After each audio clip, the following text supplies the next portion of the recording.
गाड़ी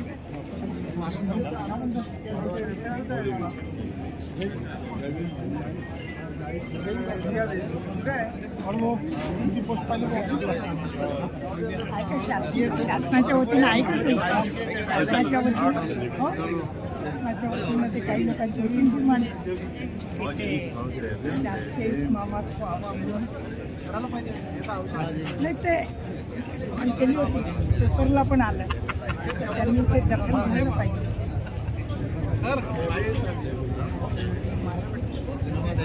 माझी राज्यमंत्र्याचा दर्जा आहे त्यांनी कर्माचे अध्यक्ष असल्यामुळे माझे राज्यमंत्री आहे ते करायला पाहिजे होतं. घेऊ शकतो प्रस्ताव करायला पाहिजे. 2 दिवस मिळाले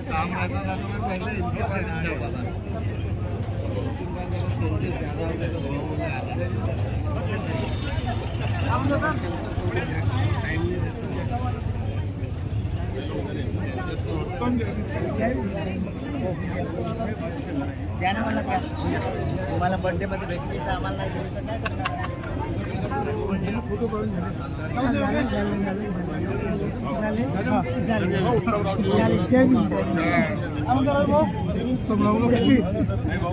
नहीं, सब लोगों की उपस्थिति हो गया.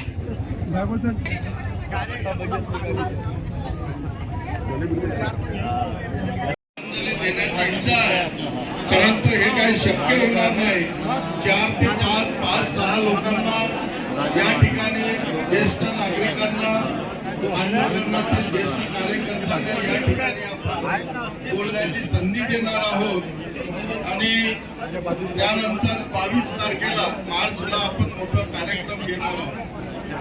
Convention centre, doctor Babasaheb Ambedkar convention centre इथे. तर 22 मार्च रोजी doctor Babasaheb Ambedkar convention centre इथं सर्वांच्या उपस्थितीमध्ये श्रद्धांजली सभेचं आयोजन करण्यात आलेलं आहे. आणि काही लोक त्यांचे नावाजलेले विषय होते आणि त्यांचं सपोज असं मार्गदर्शन या समाजाने केलं. त्याचा आवडतो देश होते. त्यांच्या जाण्यावर या समाजाला खरंच भांडवल होतं. आज समाजाला अशा भांडवलाची गरज असताना असं भांडवल या समाजातून निघून जाणं ही या समाजाची मोठी हानी आहे. मी माझ्यातर्फे आणि रिपब्लिकन पक्षातर्फे परंतु डॉक्टर बाबासाहेब आंबेडकर स्मारक समितीतर्फे आपले विनम्र आदरांजली करतो.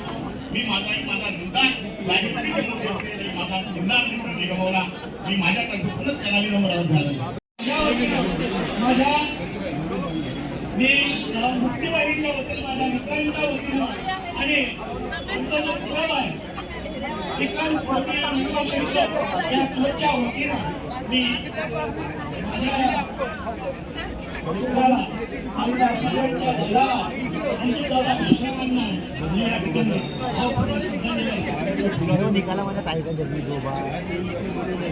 इतकं सांगायचं आहे की माझ्या डॅडीला ब्रेन स्ट्रोक आला नाही आहे.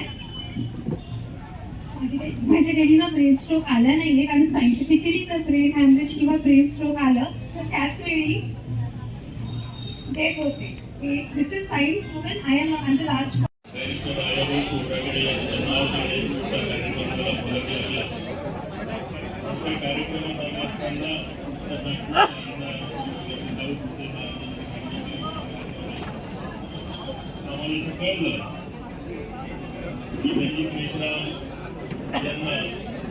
ब्रेन स्ट्रोक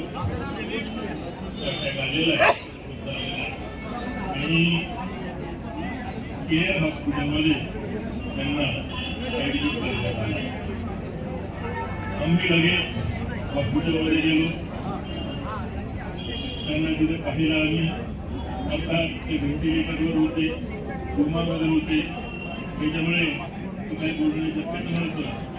परंतु कोमामध्येही माणूस जगतो अशी घटना घडलेली आहे आणि इतक्या लवकर ते आपल्याला सोडून जातील असं त्यावेळेस वाटलं नव्हतं. त्यांचा मृत्यू हा आकस्मिक नसला त्या आजारामुळे तरी ज्या माणसाला आपण कालपर्यंत अगदी चांगली तब्येत असतानाच्या रूपात पाहिलं तो माणूस आज आपल्यात नाही ही कल्पना त्यांचे वेदना नाही. वयाने आपल्यापेक्षा मोठ्या असणाऱ्या माणसाला खांदा देण्याचा प्रसंग जर आपल्यावर आला तर आपण ती एक नैसर्गिक घटना समजतो. परंतु वयाने आपल्यापेक्षा कमी असणाऱ्या माणसाला, वयाने लहान असणाऱ्या माणसाला जर खांदा देण्याचा प्रसंग आपल्यावर येणार असेल तर ती अतिशय दुःखदायक आणि वेदनादायक असणार. रणजित मिश्रा हे वयाने आमच्यापेक्षा लहान होते आणि म्हणून त्यांचं हे दुःख दिलं अतिशय वेदनादायी आहे. डॉक्टर बाबासाहेब आंबेडकरांना एकदा मुंबईच्या सभेत मानपत्र देण्यात आलं. त्यांचा सत्कार होता आणि त्या सत्कारात बोलताना बाबासाहेब असं म्हणाले की मी आजपर्यंत माझ्या जीवनात जे काही करू शकलो त्यातलं सर्वाधिक श्रेय, सर्वात जास्त श्रेय जर कुणाला जात असेल तर माझ्या आजवरच्या आंदोलनात चळवळीत तो महार समाज माझ्या पाठीशी खंबीरपणे उभा राहिला त्या महार समाजाला जातो. आणि त्याचं एक प्रतीक आपण पाहतो की नागपूर या शहरातील त्या समाजाने ज्या निर्भीडपणे बाबासाहेबांच्या चळवळीत स्वतःला सर्वस्वानीशी झोकून दिलं त्यामध्ये जे लोक आघाडीवर होते त्यात रणजित मेश्राम आणि रणजित मेश्रामच्या इंदोरा विभागात राहत होते त्या विभागातील लोकांचं योगदान हे मोलाचं ठरलेलं आहे. विद्यार्थ्यांची चळवळ असेल, राजकारण असेल, साहित्य असेल, या सर्व चळवळींमध्ये रणजित मेश्राम यांनी आपल्या व्यक्तिमत्वाचा अमित असा ठसा उंचवलेला आहे.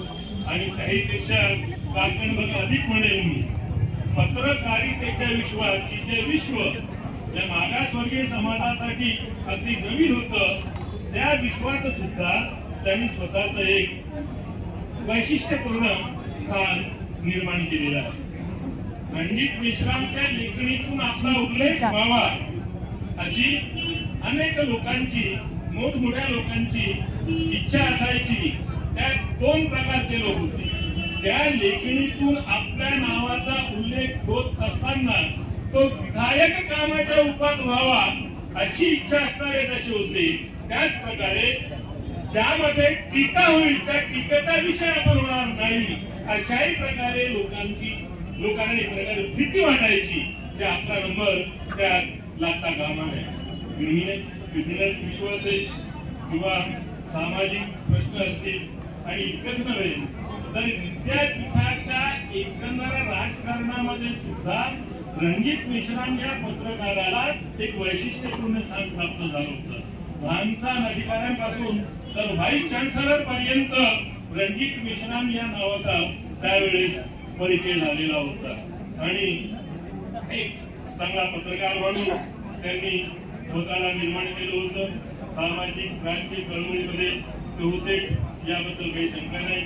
आणि साहित्याच्या क्षेत्रामध्ये सुद्धा त्यांना स्वतःच एक वैशिष्ट्यपूर्ण स्थान निर्माण करता आलं. माझ्या माहितीप्रमाणे नागपूरमध्ये 2003 अस्मितादर्श साहित्य संमेलन झाले.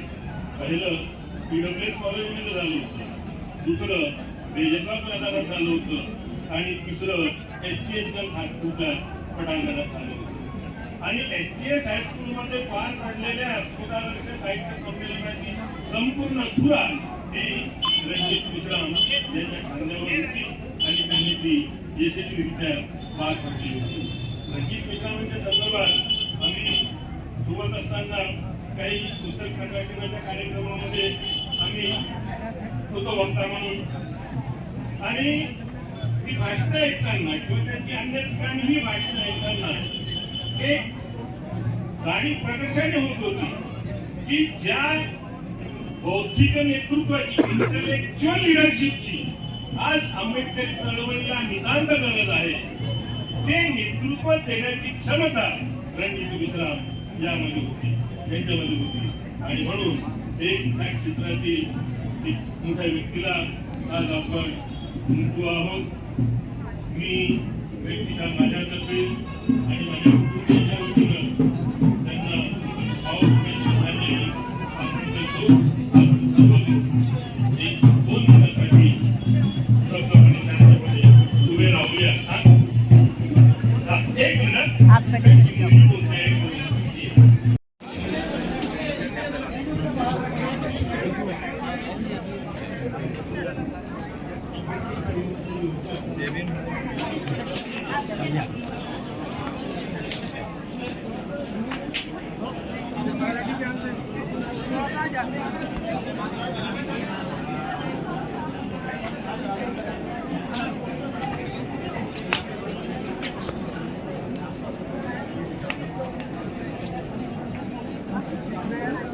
काय